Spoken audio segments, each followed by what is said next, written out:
29 साल एक माँ अपने बेटे और स्वराज की रक्षा करने के लिए औरंगजेब की कैद में रही।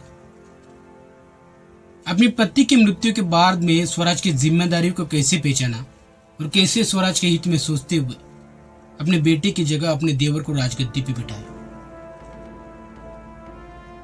40 दिन तक जुल्म की यातनाएं सहते हुए अपने पति की भयावह मृत्यु देख एक पत्नी का क्या हाल हुआ होगा, कैसे वो 40 दिन तक अपने पति के लिए तड़पी होगी, कैसी रही होगी वो स्त्री जिसने अपने पति की मृत्यु के तुरंत बाद अपने देवर को राजगद्दी पर बिठाया और उसकी सलामती के लिए खुद की जान की परवाह न करते हुए उसको जिंदगी भेज दिया।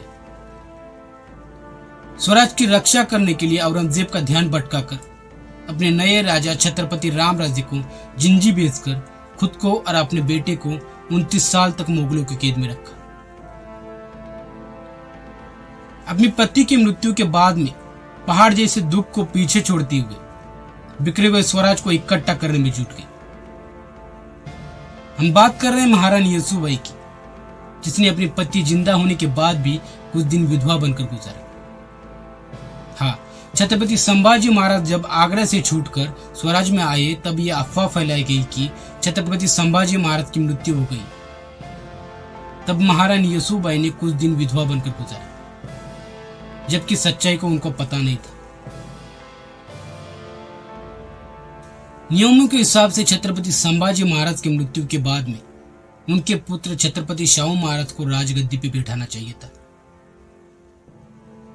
अगर महारानी येसुबाई चाहती तो अपने बेटे को राजगद्दी पे बैठा सकती थी, पर उस समय की स्वराज की हालत और स्वराज की जिम्मेदारियों को देखते हुए अपने देवर मतलब छत्रपति संभाजी महाराज के सौतेले भाई राम राज्य को राजगद्दी पे बिठाया। महारानी येसुबाई के त्याग यही खत्म नहीं होता, बल्कि यही से उसकी शुरुआत होती। छत्रपति संभाजी महाराज को कठोर यातनाएं देकर मारने के बाद औरंगजेब की स्वराज पर कब्जा करने की आशय बढ़ी और स्वराज पर कब्जा करने के लिए उसने रायगढ़ को घेर लिया। महारानी येसुबाई की दूरदृष्टि इतनी तेज थी कि छत्रपति राम राज्य अगर रायगढ़ पर अटके रहते तो बिखरी हुए स्वराज को इकट्ठा कौन करता, कौन मराठा सेना को इकट्ठा लाता। इसलिए महारानी येसुबाई ने छत्रपति राम राज्य को जिंजी भेज दिया और जिंजी को अपनी राजधानी बनाने के लिए कहा, और इस वजह से रायगढ़ का महत्व कम हो जाता और रायगढ़ पर कब्जा करने के बाद भी औरंगजेब के हाथ में ज्यादा कुछ नहीं लगता। पर अपने माता समान भाभी और भाई शाहू को छोड़ने के लिए छत्रपति राम राज्य तैयार नहीं थे। पर एक राजा को रिश्ते से ज्यादा कर्तव्य निष्ठा बड़ी होती है, ये समझाते हुए महारानी येसुबाई ने छत्रपति राम राज्य को जिंजी भेजने के लिए राजी किया और फिर दिल पर पत्थर रख के छत्रपति राम राज्य जिंजी चले गए। और यही से महारानी येसुबाई की स्वत्व परीक्षा शुरू होती है। छत्रपति राम राज्य रायगढ़ से सुरक्षित निकलने के बाद महारानी येसुबाई ने औरंगजेब से 8 महीनों तक लड़ती रही, पर इतनी कोशिशों के बाद भी रायगढ़ हाथ में नहीं आ रहा था। इसलिए औरंगजेब ने कूटनीति से रायगढ़ पर कब्जा कर लिया और छत्रपति शाहू को और महारानी येसुबाई को बंदी बना लिया। बंदी बनने के बाद भी छूटा जा सकता है, इसका आदर्श छत्रपति शिवाजी महाराज ने दुनिया के सामने रखा था। पर अपनी सूझबूझ से महारानी येसुबाई खुद को और अपने बेटे को औरंगजेब से चुंगल से छुड़ा न सकी और इस वजह से उनको 29 साल तक मुगलों की कैद में रहना पड़ा। 29 साल में से वो 17 साल औरंगजेब के छावनी में नजर कैद में रही। जिस जगह औरंगजेब का छावनी का बसेरा रहे वहीं पे उन माँ बेटे के ऊपर अत्याचार होते रहे। फिर औरंगजेब की मृत्यु के बाद में महारानी येसुबाई की रवानगी दिल्ली में हुई, तब उनको मुगलों के कैद में 12 साल तक वनवास काटना पड़ा। प्रभु श्री रामचंद्र और सीता माता 14 साल वनवास में रही।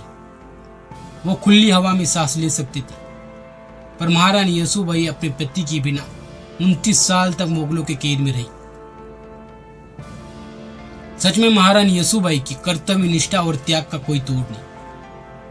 आखिर बालाजी विश्वनाथ पेशवे मतलब पहले पेशवे, उन्होंने छत्रपति शाहू को और महारानी येसुबाई को मुगलों के कैद से छुड़ाया।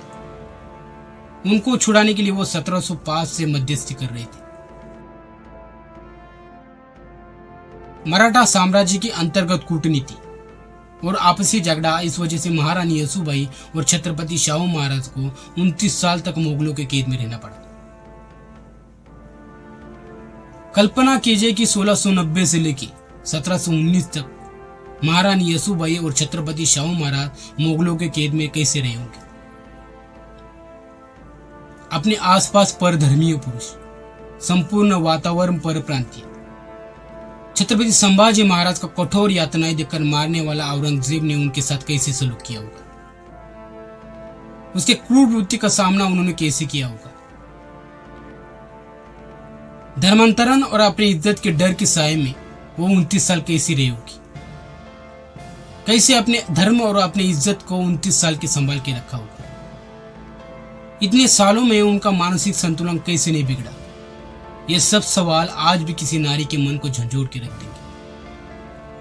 29 साल में से 17 साल वो महाराष्ट्र में रही, तब उनके बेटे छत्रपति शाहू उनके पास में थे। पर जब उनकी रवानगी दिल्ली में हुई, तब जानबूझकर एक मां को अपने बेटे से 12 साल तक दूर रखा।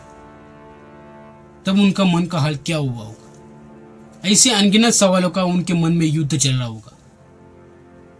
संताजी घोरपड़े और धनाजी जाधव, इन्होंने औरंगजेब के छावनी के कलश काट के ले गई थी और अपने गनीमी कावा इस युद्ध नीति से औरंगजेब के नाक में दम करके रखा था। पर उन्होंने महारानी येसुबाई और छत्रपति शाहू महाराज को छुड़ाने की कोशिश क्यों नहीं की, इसका जवाब इतिहास में जाके ढूंढना पड़ेगा। किस मिट्टी के बने होंगे वो लोग जिन्होंने अपना तन मन धन स्वराज के लिए कुर्बान कर दिया, स्वराज के लिए अपनी जिंदगी त्याग दी, जिस त्याग की कोई सीमा नहीं थी। अगर इतिहास में त्याग, निष्ठा, कर्तव्य, बलिदान, इनमें किसी स्त्री का नाम गर्व से लेना हो तो महारानी येसुबाई का नाम सबसे ऊपर होना चाहिए।